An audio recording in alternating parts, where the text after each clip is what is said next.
Is this crisis going to slow or even reverse the trend of urbanization we've been seeing for decades? We don't think so, because cities are still the growth engines of the global economy.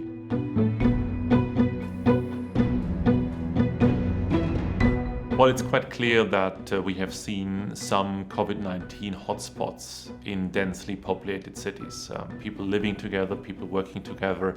So this is some sort of risk environment. Yet we don't think that this crisis is going to slow or even reverse the trend of urbanization, despite working from home, maybe. Because cities are still the growth engines of the global economy. They have been suffering from social distancing. They have been sleeping giants, so to speak.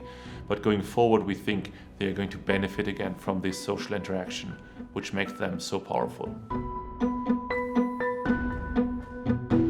Well, some do say that working from home will be the new normal, and as a result of that, we will see many empty offices in the city centers. We disagree, because we think that even though working from home provides people with greater flexibility, it still blurs the boundaries between private life and work life. Right? Your computer is always there. You can work late at night, you can work early in the morning, the kids are there. The structure is missing. And I think for some people this kind of structure is very important. Plus the fact that when you're in the office, you just bump into people. You have a short chat over things which you would not discuss by email or by phone.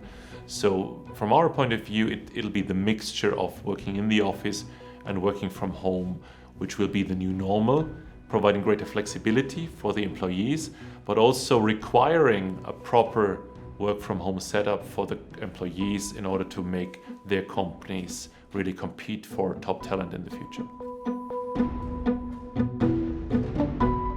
What we've seen is that despite many people still working from home, traffic during the week has increased. So the traffic jams, the congestion levels in many cities are back to pre-crisis levels, which at first sight might be surprising. But this is quite clearly a consequence of the fact that people at the moment, for safety reasons, are avoiding public transportation. And here we think it's going to be a temporary phenomenon. So once we have adapted to a new normal of being more cautious, of keeping a little bit of a distance, we will feel again comfortable being on the train, being on the subway, and then the traffic situation is going to normalize again as well. When it comes to our private lives, we don't think there will be any major changes.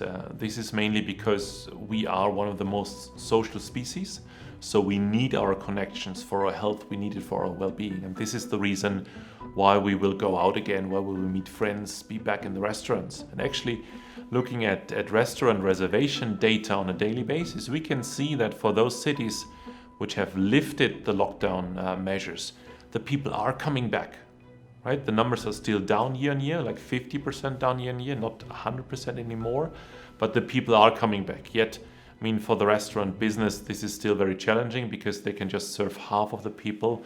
So when it comes to these kind of service businesses in the cities, this will remain a challenging environment as long as we need to keep distance. We have realized during these lockdown measures how nice and comfortable our homes actually are. So instead of being out each and every weekend, we just reduce that. We stay home more often, we invite friends. We show greater gratitude for the little things in life. We maybe even consume a little more consciously, having realized how little it took to turn our lives completely upside down.